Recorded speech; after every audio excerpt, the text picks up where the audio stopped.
साथियों, नवोदय विद्यालय प्रवेश परीक्षा कक्षा 6 के मैथ के सिलेबस में आज इस वीडियो में मैं आपको बताने जा रहा हूं साधारण भिन्नों का लसपय तथा मसपय कैसे ज्ञात किया जाता है। यानी जो भिन्न हैं उनका लघुत्तम समापवर्त्य तथा महत्तम समापवर्त्य कैसे निकाला जाता है। तो देखिए, इसमें दो सूत्र, प्रमुख सूत्र हैं।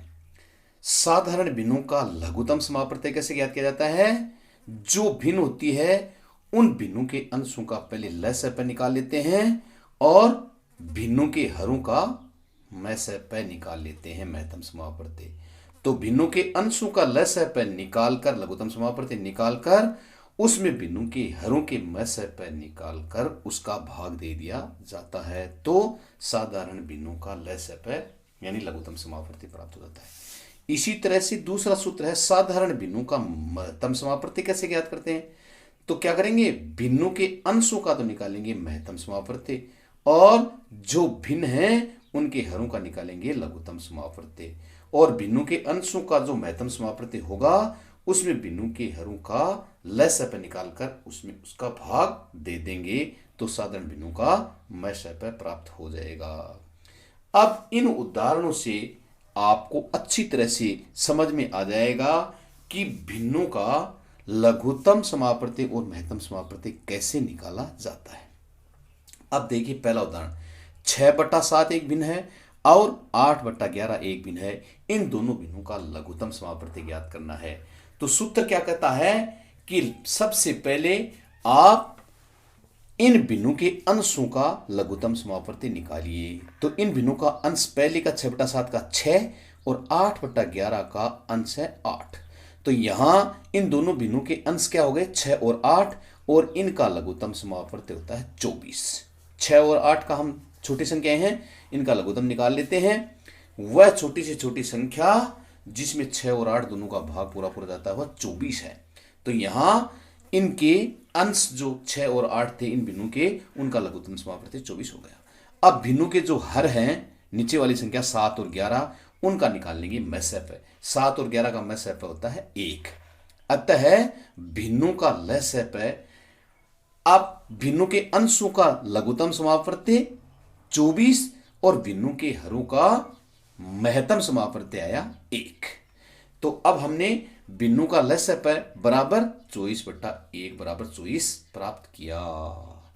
तो इसमें भिन्नों के लघुत्तम समापवर्त्य ज्ञात करने में हम क्या करते हैं, जो भिन्न दी हुई थे उनके अंशों का तो निकाल लेते हैं लघुत्तम समापवर्त्य और उनके हरों का निकाल लेते हैं महत्तम समापवर्त्य, और जो भिन्नों के अंशों का लघुत्तम आता है उसमें भिन्नों के हरों के महत्तम समापवर्त्य का भाग देते हैं। यहां भिन्नों के अंशों का लघुत्तम समापवर्त्य आया 24 और भिन्नों के हरों का महत्तम समापवर्त्य आया 1, और 24 में हमने 1 का भाग दिया तो 24 आंसर आ गया। तो यहां इन 6/7 और 8/11 जो दो भिन्न थी उनके लघुत्तम समापवर्त्य 24 हमें प्राप्त हुआ।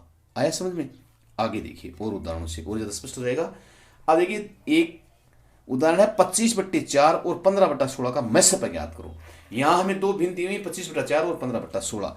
अब क्या करेंगे, हम भिन्नों के अंशों का तो निकालेंगे महत्तम समापवर्त्य, जो कितना है 25 और 15 है, और 25 और 15 का मसपय होता है 5।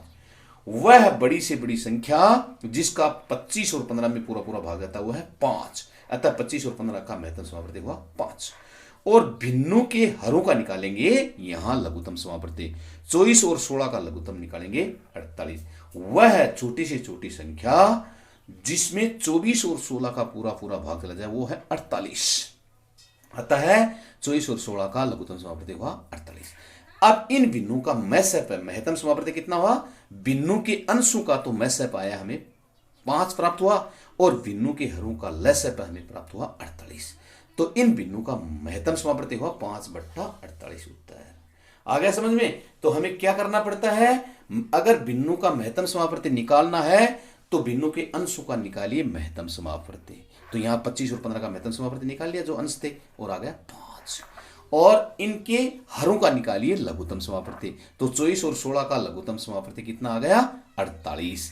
तो अब इन भिन्नों का मैसप क्या हो गया? भिन्नों के अंशों का जो मैसप है बट्टा भिन्नों के हरों का लसप है, जो कि 5/48 हुआ, क्योंकि भिन्नों के अंशों का मैसप आ रहा है 5 और भिन्नों के हरों का लसप आ रहा है 48। अतः भिन्नों का मैसप हो गया 5/48। हमारा उत्तर आया समझ में?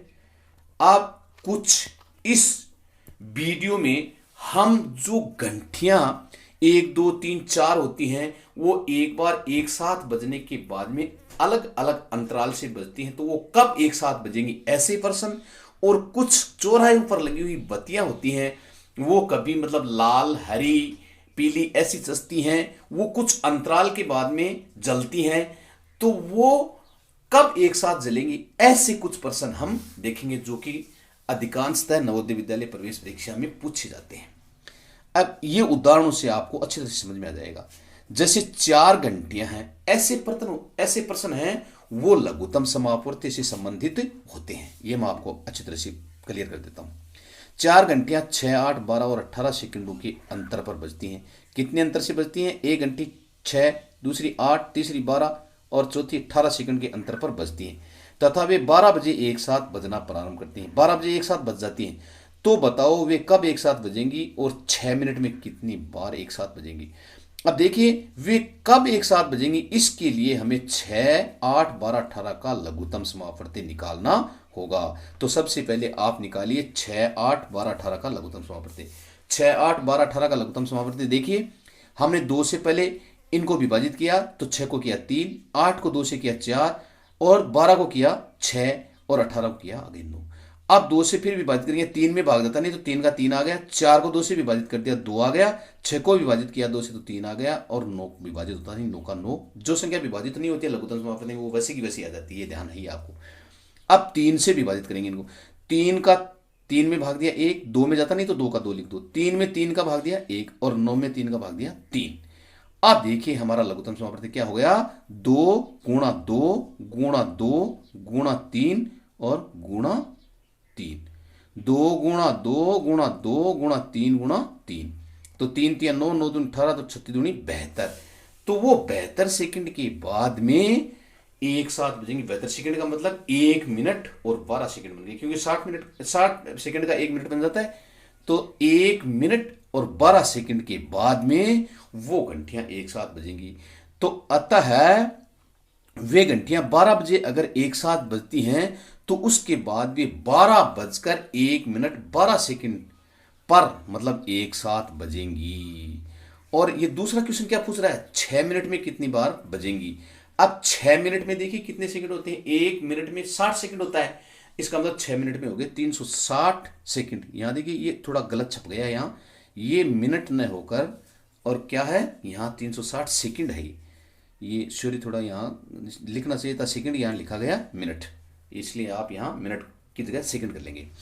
तो अब देखिए 360 में हम 72 का भाग देंगे तो वो 6 मिनट में कितनी बार एक साथ बजेंगी? 5 बार एक साथ बजेंगी 6 मिनट में। उत्तर अतः इस क्वेश्चन में 2 प्रश्न पूछे गए थे कि वो कब एक साथ बजेंगी, तब उसका उत्तर होगा 12 बजकर 1 मिनट 12 सेकंड पर एक साथ बजेंगी और 6 मिनट में वो कितनी बार एक साथ बजेंगी? 5 बार एक साथ बजेंगी। आ गया समझ में?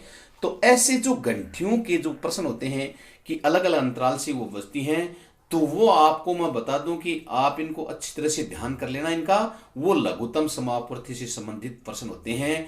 उन जो अंतराल से जो घंटियां बजती हैं उन अंतराल का हमें पहले लघुत्तम समापवर्ती ले लेना चाहिए और फिर उसमें देखना चाहिए कि वो कितना सेकंड या मिनट या जो घंटा है उसके बाद में वो एक साथ बजेंगे। वो हम इसमें लसर पर प्राप्त करके देख लेंगे। आया समझ में? इस तरह के कुछ और उदाहरण देखिए। उदाहरण नंबर 4 देखिए, एक चौराहे की आगमन सूचक बत्ती का रंग प्रत्येक 40 सेकंड के बाद बदल जाता है। उसके बाद वाले चौराहे की बत्ती का रंग प्रत्येक 32 सेकंड के बाद बदल जाता है। बताइए कि कितने सेकंडों के बाद दोनों बत्तियों के रंग एक साथ बदलेंगे। ये मैंने बताया था ना आपको, बत्तियों से संबंधित। जैसे चौराहे पर लगी हुई बत्ती है, जैसे एक बत्ती है वो 40 सेकंड के बाद में बदल जाती है, दूसरी चौराहे पर लगी हुई बत्ती वो 32 सेकंड के बाद में बदल जाती है। तो बताइए कि कितने सेकंड के बाद दोनों बत्तियों के रंग एक साथ बदलेंगे। तो ऐसे इस तरह के जो बत्तियों से संबंधित और घंटियों से संबंधित प्रश्न होते हैं वो लघुत्तम समापवर्ती के प्रश्न होते हैं। तो हमें यहाँ 40 और 32 का लसपय ज्ञात करना होगा। तो यहाँ सबसे पहले आप 40 और 32 का लघुत्तम समापवर्ती फाइंड करेंगे। 40 में 2 का भाग दिया 20, 32 में 2 का भाग दिया 16, फिर 2 का भाग दिया 20 में 10, 16 में दिया 8, फिर 2 का भाग दिया 10 में 5 और 8 में दिया 4। अब इनको गुणा कर लीजिए।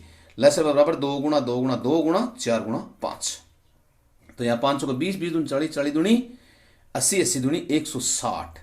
160 सेकंड के बाद में, क्योंकि यहाँ अंतराल सेकंड में है 40 सेकंड 32 सेकंड, तो यहाँ 160 सेकंड के बाद में वो बत्तियां हैं वो एक साथ रंग बदलेंगी।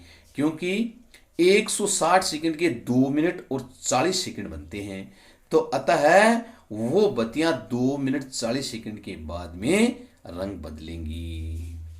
आ गया समझ में? क्योंकि 160 सेकंड के इसमें 60 का भाग दे दो, 2 तो मिनट बन गई और 40 सेकंड, तो 2 मिनट 40 सेकंड बाद या 160 सेकंड बाद आंसर वो बत्तियां अपना रंग एक साथ बदलेंगी। आगे समझ में? और कुछ उदाहरण देखिए, उनसे और ज्यादा क्लियर हो जाएगा। 3 घंटियां क्रमशः 10, 12 व 18 मिनट के अंतराल में बजती हैं। यदि वे प्रातः 10 बजे एक साथ बजें तो वे फिर एक साथ कब बजेंगी? इसको ज्ञात करने के लिए हमें 10, 12, 18 मिनट का लसपय ज्ञात करना होगा। हमें क्या ज्ञात करना पड़ेगा? 10, 12, 18 मिनट का लसपय। तो यहाँ 10, 12, 18 मिनट का लसपय देखिए। 2 का भाग दिया 10 में 5, 12 में 2 का भाग दिया 6, 18 में 2 का भाग दिया 9, फिर 3 का भाग दो, 5 में जाता नहीं, 6 में 2 आ गए, 9 में 3 का भाग दिया 3 आ गए। अब इनको गुणा कर लो आपस में, जो बचे 2 गुणा 2 गुणा 3 गुणा 3 गुणा 5, 5 3 15 45 90 90 दूनी 180 मिनट आ गया। अब आप जानते हैं कि 60 मिनट का 1 घंटा बनता है, तो 180 मिनट के घंटे बन गए 3। इसका मतलब वो 3 घंटे बाद एक साथ बजेंगी। यहां मिनट का अंतराल था, तो यहां 180 मिनट है और 180 मिनट के 60 का भाग दिया तो 3 घंटे बन गए। अब वो 10 बजे एक साथ बजती है कि नहीं बजती? तो 10 के बाद में 11, 12, 1, यानी वो 13 बजे।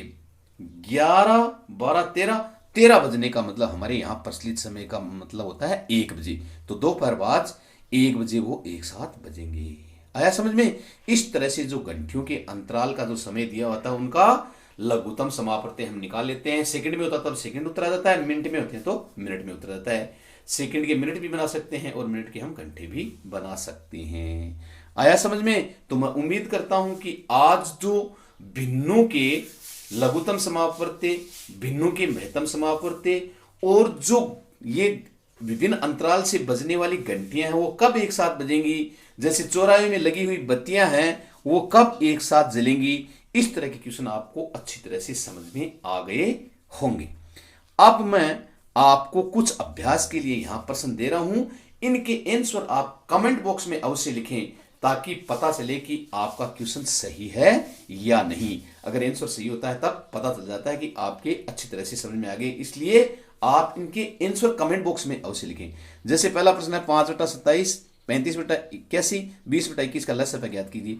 तो यहां आपको भिन्नों का लसपय ज्ञात करना है, तो अंशों का तो लसपय ज्ञात कर लीजिए और हरों का महत्तम ज्ञात कर लीजिए और फिर उनका जो लघुत्तम और महत्तम आए, लघुत्तम में महत्तम का भाग देके लघुत्तम समापवर्ती आप ज्ञात कर लेंगे।